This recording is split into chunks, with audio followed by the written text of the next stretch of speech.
Welcome back to The Closer Cut with me, Waseem Mirza, the show where we get straight to the point with people who actually have something worth saying. Today, the other Michael Jackson. The name gets attention, of course, but what happens after the introduction is why we're here, though. Over 3,000 events, personalized stories about business change, and a track record of making audiences actually do something differently. Michael is available to book, of course, through the Closer Speakers Consultancy. Details are on your screen. Now, let's cut through the noise and find out what makes him tick. I've always wanted to say this. Michael Jackson, welcome to The Closer Cut. Waseem, thank you very much indeed. And what a privilege to be with you, sharing this brief time together. It's amazing listening to you talking about 3,000 events and, 46 countries and that kind of thing. But that's been my speaking career, and it's been an intriguing journey throughout. I traditionally speak on business change and trends and those kinds of things. And, my wife figured out the other day that time spent in conferences amounted to some 7.5 years of me being in darkened conference rooms. Can you believe that? That's pretty amazing. I was going to ask you, how did you end up with that name, the other Michael Jackson? And when did you realize it could be a useful part of your identity rather than just a useful conversation starter? Well, it's been both a blessing and a curse, Waseem, to be honest. I mean, the singer was 4 years old when I was born, so nobody knew. But most speakers, obviously, as you know well, have their name with a .com. And when I checked for it, clearly michaeljackson.com was taken. So some wag at the time suggested, why don't I become the other Michael Jackson? And I did, and it stuck. But it has been both a blessing and a curse. I'm very, very honored. Thank you very much, Mr. President and Mrs. Reagan. You were featured not too long ago in what's called the Inner Circle Showcase, which I remember hosting. Now, for people who saw you there or are hearing about it for the very first time, what do you most want them to remember about what you actually do? Well, the key thing for me as a keynote speaker is that I deliver a talk that's personalized to suit the audience. So I'm very intrigued because of my strategic background before all those years of being a speaker. I need to be engaged in understanding what the company wants, understanding what the reason for their gathering is, what the audience's mindset is coming into the room, and how I can actually help be a part of that overall event. So everything I do is personalized at that level. There's no cookie-cut keynote at that level. It's always highly personalized to suit exactly what the client and the audience require. There sure is, and as you know, anything can happen, and it's how we deal with that moment in practice, isn't it? Oh gosh, I mean, backstage, you can imagine with my name, all kinds of crazy things happen, but I could tell you those for about 4 hours, and we don't have time for that.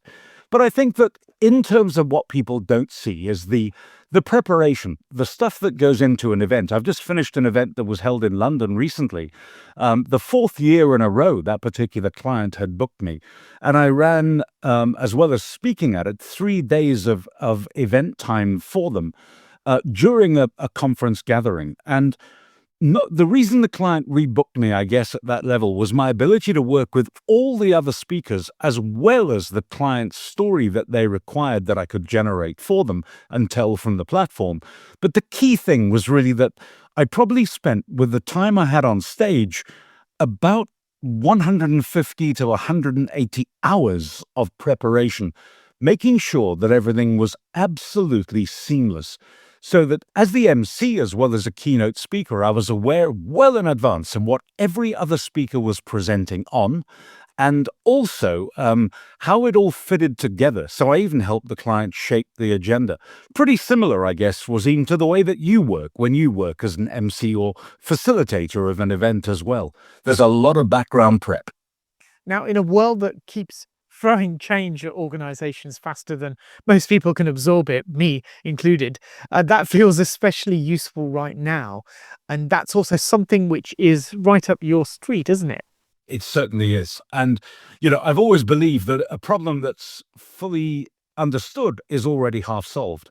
And therefore, if we know, both as speakers and facilitators or masters of ceremony, that we're going into something that is absolutely being controlled before it even begins, we know exactly what happens at any individual moment when the agenda starts being unpacked live. I think it helps us as speakers and MCs, but I think it more or less helps the audience and the client as well really get full value for money. You know, when engagement in conferencing, Waseem, is something that everyone's talking about at the moment and the big buzzword of that. And I think that when we're fully engaged with both the client and the audience, we're able to deliver a much more professional presentation or delivery across the board. But you say there are three things that are certain for humans, and that's death, taxes, and change. And although every year when the Oxford English Dictionary comes out, I've always looked every year feverishly under change in case it said, see the other Michael Jackson for further instructions. And I think I've come to the realization now that it never will. But change is ever present. And the more important factor about change is that people resist it. What we need to be aware of, and particularly those of us who speak on that business subject, are we've got to make that change understandable, relatable, and accessible to the audiences that we're privileged to address. Now, if I stopped someone in the street and said, explain what you do in one sentence and make it sound interesting, what would you say to them? Oh gosh, I've never been asked that individual question before. What would I say? I would probably say, I help people make sense of their business futures in a way that they're looking forward to the journey and feel successful whilst taking that journey on. Well, that's a very good answer. What's the most ridiculous assumption that people make when they hear your name? I've heard every joke you could possibly imagine. And look, let me just tell you then a crazy story about arriving in Dubai on one of my very first trips there, and I do work all over the world. But I went out to do some work with the owners of a very prestigious set of hotels, including the Burj Al Arab, and they put me in there to stay the morning that I landed for the first night to recover and chill from the Emirates flight. As we drove in, and you're picked up at the airport in a white Rolls Royce and crossed the island getting into that spectacular hotel, I noticed that the porte cochere around the entrance was just heaving with people. And I said to the driver, is it usually this busy? And he said, no, sir, I have no idea what's going on.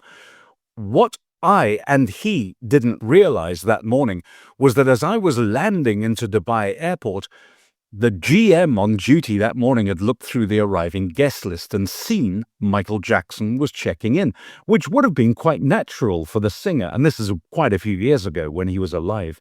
So he decided in his infinite service wisdom to line up over 150 members of hotel staff, because they know what time you're arriving, to line them up around the porte cochere to sing Michael Jackson as he climbed out of the car, "We are the world.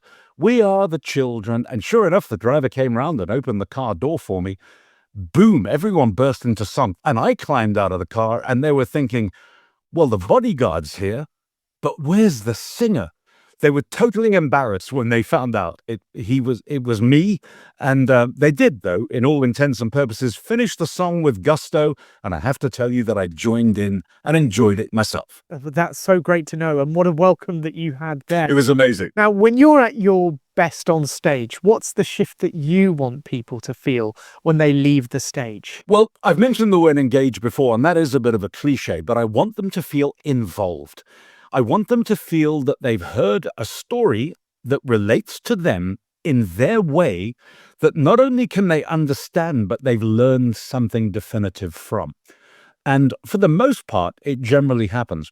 The weird thing about it, as you get, no doubt, because of your profile and your career on stage as well as broadcasting, I think that people come up to you at airports when they recognize you. And of course, we know the audience is largely in the dark. And I've, spoken to hundreds of thousands of people. So you're never quite sure who they are when they come up and go, Michael Jackson or Waseem Mirza, you spoke at our conference. And I have to go, yes, I did.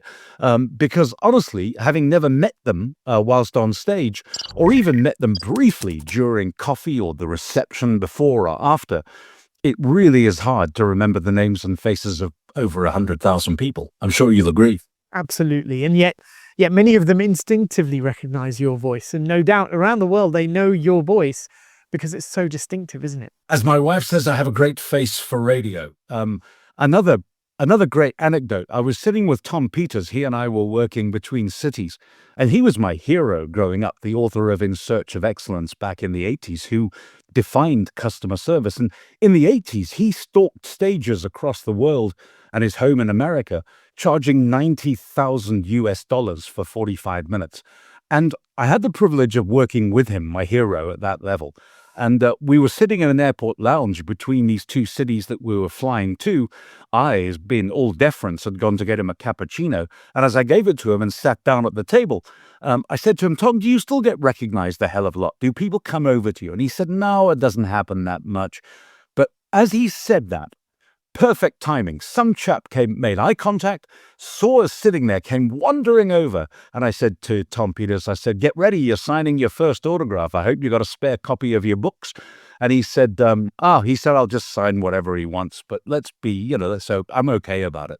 And this chap walked over and he said, "Michael Jackson, you spoke at our Dulux conference 5 years ago, and I remember every word you said." And Tom Peters said, "He's a plant. You've put him there. He's done that deliberately, and you sorted that out." And I swear to you, I had not done it, and it was one of the most incredible feelings I've ever had backstage. I think it's always the audience reaction that gets me every time. When, as you do, we get great reviews on engagement surveys that come back in. And we almost expect that as a matter of course, because we're professionals at it and we don't have failures, or please goodness, we don't expect to have failures. But I think when that audience, you see the light bulb going on. And for me, engagement really comes in for, I have dialogue with my audiences. It's not monologue. I'm not preaching from stage.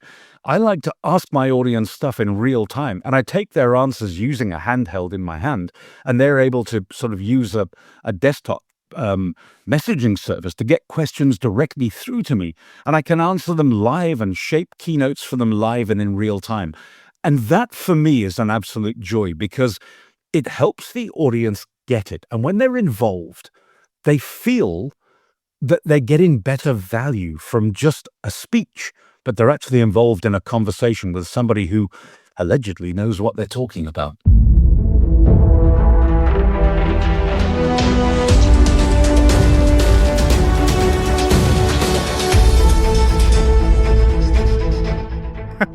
Fantastic. Look, Michael, what's the one biggest thing that you wish people understood within about the first minute of meeting you?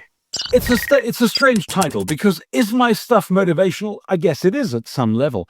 But to me, a motivational speaker has a baseball cap on backwards and a T-shirt that says "Just Do It" or something similar, and they spew out acronyms one after the other. So I'm certainly not motivational in that sense. I like to think of myself as a business conversationalist.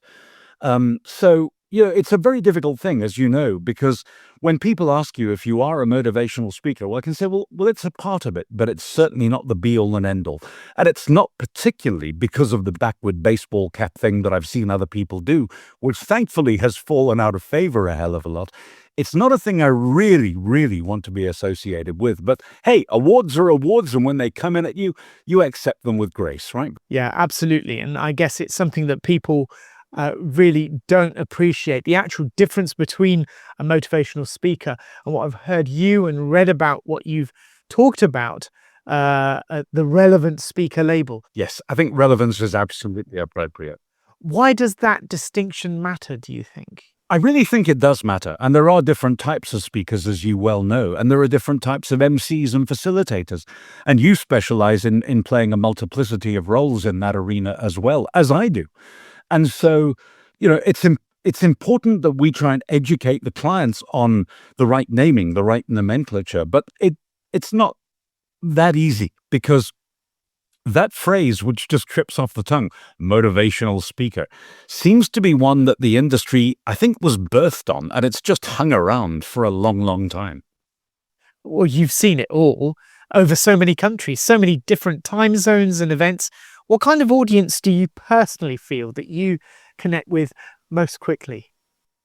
Well, You know, if you think about it, in the early days, a keynote speech, I was asked to do 45 minutes, normally in what they called the graveyard slot, Waseem, where, you know, you're after lunch, the client expected, because that's when the audience was most expected to fall asleep. I think that that doesn't necessarily happen. I open, close, or speak at whatever time in the agenda it's relevant now in this day and age. But I think also with attention spans dropping and the fact that audiences can get, you know, the content of a motivational speech on a YouTube video if they want to, it needs to be a lot more dynamic and a lot more personal. We need to keep them off a second screen, you know, while they're dual screening, as you often see board conference audiences do. And to do that, we've got to make sure that we're engaging. We've got to make sure that our keynote length is more than appropriate. I mean, the average length of a Netflix documentary is about 42 minutes, and they've got budgets of millions and casts of thousands, much better looking people than this. Although you're okay on the good looks stake, of course.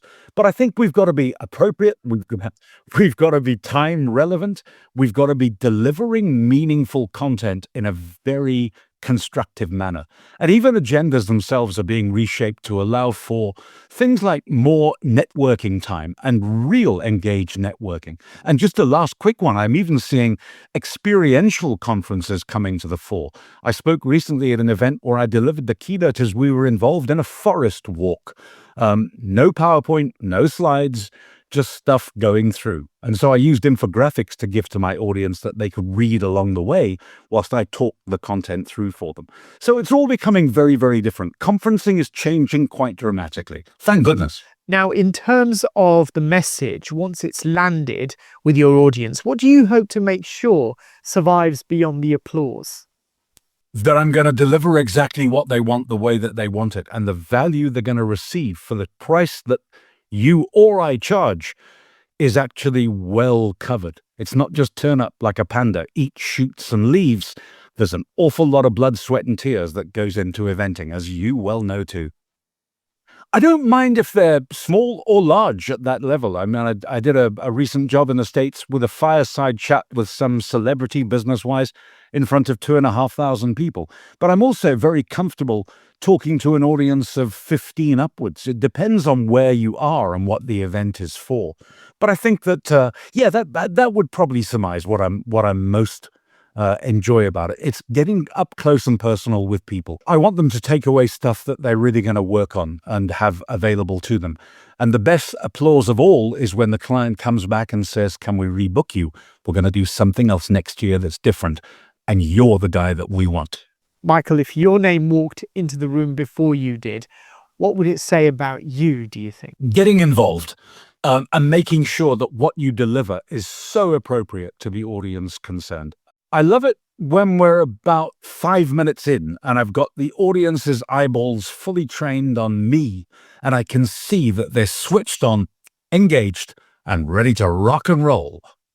Now, in terms of repeat bookings and clients, you often talked about why they bring you back. What would you want your booking page to communicate in just one glance? One glance, it's personalized, it's ready for you, and it's going to give the audience what they need.